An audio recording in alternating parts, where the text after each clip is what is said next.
It's interesting. Jeremy, I want to talk to you for a second. The Pentagon's UFO chief, this is a Pentagon guy, a UFO chief, the chairman of Harvard's astronomy department as well, both releasing a report on Tuesday where they wrote an artificial interstellar object could potentially be a parent craft that releases many small probes during its close passage to Earth. You've got the Pentagon talking about the idea of a mothership going above us and sending probes down. NASA Live, January 23rd, 2023.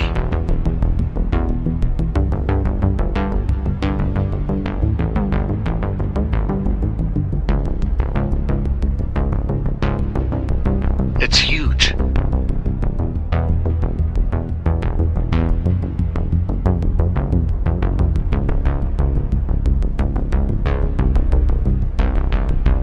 It's interesting. Jeremy, I want to talk to you for a second. The Pentagon's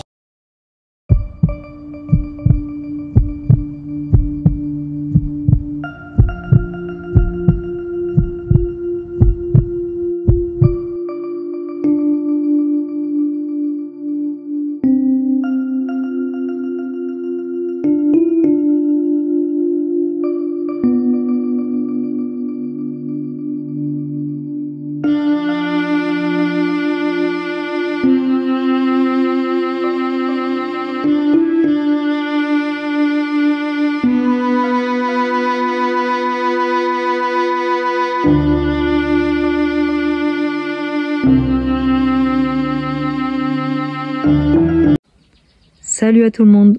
Comme vous avez pu le voir au début de la vidéo, on va parler d'extraterrestres aujourd'hui et d'enlèvement.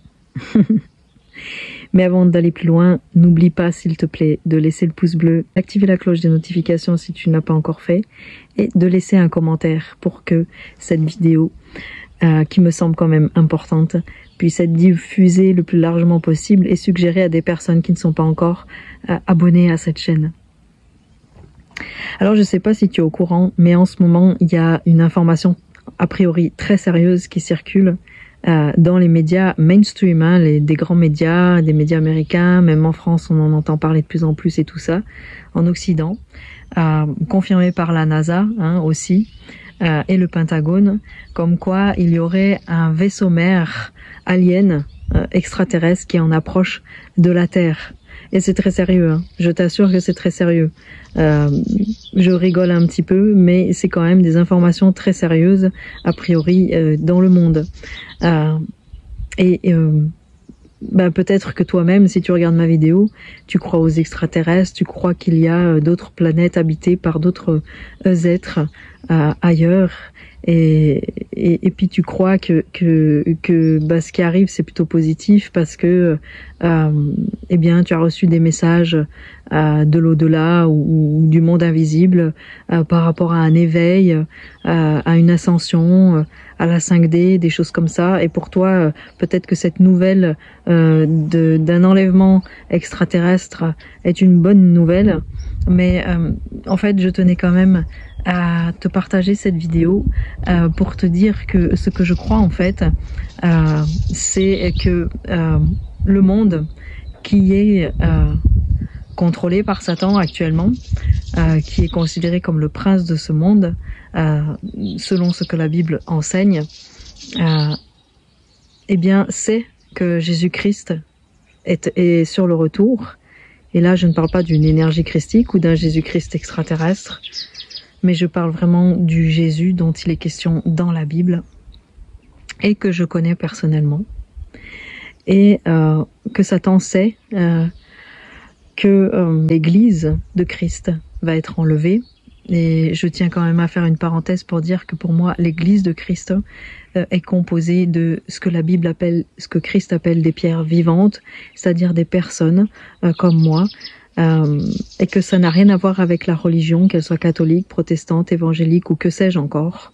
Ça n'a absolument rien à voir avec le christianisme, parce que je ne crois pas que Jésus-Christ soit venu apporter une religion sur terre. Il a même été un sujet de scandale pour les religieux de sa propre religion quand il était sur terre.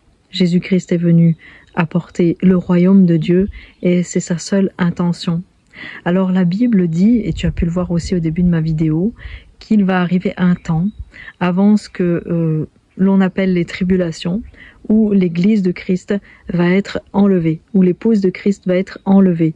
Des anges vont venir pour rassembler toutes les personnes qui font partie de l'Église de Christ, du corps de Christ à travers le monde. Ils vont sonner une trompette et puis à ce moment-là de l'enlèvement aussi, il va y avoir des morts qui vont sortir de leur tombeau, qui vont ressusciter, qui vont être aussi enlevés dans les airs avec ceux qui sont vivants à la rencontre de Jésus-Christ et des anges dans le ciel. Et à partir de ce moment-là, va commencer ce qu'on appelle les 7 années de tribulation avant l'avènement de Christ au millénium. Voilà. Et du coup, ce que je te parle, ça va te paraître assez fou, mais pas plus finalement que de croire en une invasion alien, en un enlèvement extraterrestre d'humains. Et en fait, si tu veux, je crois que ça va être une grande tromperie pour plusieurs, parce que le diable sait très bien ce qui va se passer pour ces personnes qui appartiennent au corps de Christ, et il va essayer par la ruse, par la tromperie, parce qu'il est le menteur, et Jésus-Christ est la vérité, de faire croire aux gens des choses. Et actuellement, ça commence déjà parce que on parle de projet Bluebeam, d'hologrammes, et les gens ont du mal à croire, même les catholiques ne le savent pas, que, en fin de compte, la vérité, c'est que des gens qui appartiennent au corps de Christ, qui ont accédé à ce que Jésus-Christ appelle la nouvelle naissance, qui ont reçu le Saint-Esprit et qu'ils considèrent comme les siens, vont être enlevés au ciel, de la terre, avant les années de la tribulation. D'ailleurs, c'est aussi un temps où l'Antéchrist va être révélé et où il va régner sur la terre, où il y aura comme un air de paix et de sécurité avant un chaos comme jamais la terre n'en a rencontré depuis qu'elle existe. Voilà ce que la Bible enseigne. Alors, est-ce que je crois dans les extraterrestres? Non. Ce qu'on appelle des extraterrestres sont possiblement des anges, déchus ou non. Et ce qu'on appelle des vaisseaux mères, finalement, ne sont rien de plus que certainement des myriades d'anges qui vont venir pour enlever les chrétiens de la terre. Et la Bible dit que tout œil verra ça. Ce sera pas caché. Tout œil le verra. D'ailleurs, je te laisse imaginer ce que ça fait de voir un corps sortir d'une tombe dans un nouveau corps glorifié et monté au ciel. Ce ne sera pas un événement anodin. Et l'ennemi le sait. Et c'est pour ça qu'il essaye de faire croire des choses aussi farfelues qu'une invasion extraterrestre. Voilà. C'était un petit peu le propos de cette vidéo. Je peux pas dire plus que ce que la Bible enseigne. Tu as vu les images juste avant. Tu as vu les versets juste avant. Je tiens à faire cette vidéo pour t'interpeller. Les choses sont beaucoup plus simples. L'humain aime compliquer les choses. Tout lui semble très logique, très naturel, y compris des pierres pour se protéger, des crucifix, des rosaires ou que sais-je, etc. Toute une ribambelle de rituels et de pratiques, etc. Alors que Jésus-Christ a dit une chose très simple, croyez en moi. Croyez en moi. Et par cette vidéo, je veux t'interpeller. Oui, Jésus existe. C'est réel. Aucun scientifique ne viendra dire que Jésus-Christ n'a jamais vécu sur terre. C'est un fait historique. Qu'il n'a jamais été crucifié. C'est un fait historique. La force de Jésus-Christ, c'est qu'il a vaincu la mort, qu'il est ressuscité. Jésus-Christ est Dieu. C'est aussi quelque chose qu'on essaye de désapprouver, de casser, etc. Et pourtant, c'est le message de l'Évangile. Jésus a dit, avant qu'Abraham fût, je suis. Et quand Dieu s'est révélé à Moïse au buisson ardent, il lui a dit, je suis. Je suis celui qui est. Jésus est l'incarnation de Dieu sur terre. Il n'est pas un extraterrestre. Aujourd'hui, il est plus facile de croire dans les forces de la nature, de croire dans les forces d'un arbre, d'un animal, d'une énergie ou que sais-je, que de croire que Jésus-Christ est vivant, qu'il est réel, qu'il existe, qu'il a envie de te connaître, qu'il a envie que tu le choisisses, que tu le rencontres. Et je crois qu'il est un gentleman, qu'il ne s'impose jamais à toi. Mais je te pose cette question. Si tu demandes à Dieu s'il existe, si tu demandes à Dieu de te montrer toutes les fois où il t'a interpellé pour te montrer qu'il existe, tu verras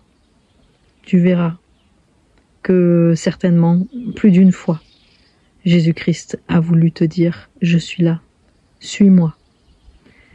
Je me permets de te faire cette vidéo parce que moi, je connais Jésus-Christ depuis ma petite enfance et j'ai décidé de le suivre depuis mes 18 ans et j'ai 38 ans aujourd'hui. Et depuis 3 ans, je vis des choses extraordinaires. Je vois des vies transformées, je vois des guérisons, je vois des démons chassés, je vois des baptêmes, je vois des gens recevoir le Saint-Esprit avec puissance, je vois des miracles, je vois des choses magnifiques, magnifiques. Et aujourd'hui, pourtant, les gens préfèrent se confier en des humains. Pourtant, je veux vraiment t'interpeller et te reposer cette question que certainement tu t'es déjà posée au moins une fois. Pourquoi es-tu sur terre? Pourquoi es-tu sur terre? Crois-tu vraiment que tu es sur terre pour naître, pour vieillir et pour mourir seulement? Si c'est le cas, je trouve que c'est bien triste. Et je peux t'assurer d'une chose, c'est que tu te trompes. Je sais qu'on arrive dans des temps, et Jésus a dit que ce serait la même chose qu'il a vécu, qu'on expérimenterait, où les gens vont se moquer de nous, vont rire, etc. parce que ce qu'on leur dit leur semble totalement absurde. Mais je suis sûre que toi, si tu interroges vraiment le fond de ton cœur, tu sais que j'ai raison. Jésus t'a aimé, le premier, et il t'a choisi, avant que tu le choisisses. Et même si tu n'as pas encore choisi d'y croire et de l'accepter, ce sacrifice qu'il a fait, en mourant sur la croix pour toi, il l'a aussi fait pour toi. Et si Jésus avait dû le faire ne serait-ce que pour une seule personne et pas toute l'humanité, il ne l'aurait fait que pour une seule personne, tellement il t'aime. Si cette personne ça avait été toi, il l'aurait fait pour toi, tellement il t'aime. Tu es précieux, tu es précieuse pour lui. Il t'attend. Il a envie de se révéler à toi. Je t'encourage seulement à aller dans ta chambre, à t'adresser à lui, à demander simplement, Jésus-Christ, si tu existes, révèle-toi à moi. Saint-Esprit, si tu existes, manifeste-toi en moi. Visite-moi, prends ta place en moi. Et tu verras ce qui va se passer. Tu seras beaucoup plus impressionné qu'une éventuelle invasion extraterrestre. Mais en tout cas, une chose est sûre, oui, le temps est compté. Oui, Jésus-Christ est sur le retour. Oui, il va venir enlever son épouse avant ces 7 années de tribulation, où il y aura un chaos comme jamais sur cette terre. Et je ne peux que t'inviter à faire le bon choix, à mettre en ordre ta vie, à te repentir, à demander pardon, de l'avoir refusé déjà dans ta propre vie, et à demander pardon pour toutes ces choses mauvaises qu'on appelle le péché, que tu as laissé s'insinuer dans ta vie, y compris probablement de l'idolâtrie. Voilà. Croire dans les pierres, par exemple, c'est de l'idolâtrie. Par exemple. Et à donner ta vie à Jésus-Christ. Et je peux t'assurer d'une chose, tu ne le regretteras absolument pas. Je t'invite à regarder mes autres vidéos sur ma chaîne. Tu verras un petit peu plus qui je suis. Et qu'est-ce que je fais sur YouTube. Quel est mon témoignage. Qu'est-ce que j'ai pu vivre. Qu'est-ce que j'ai pu voir. Qu'est-ce que j'ai pu expérimenter. Pour te faire une idée plus globale. Pas juste juger sur cette vidéo. En tout cas, dans le nom de Jésus-Christ, je te bénis. À bientôt.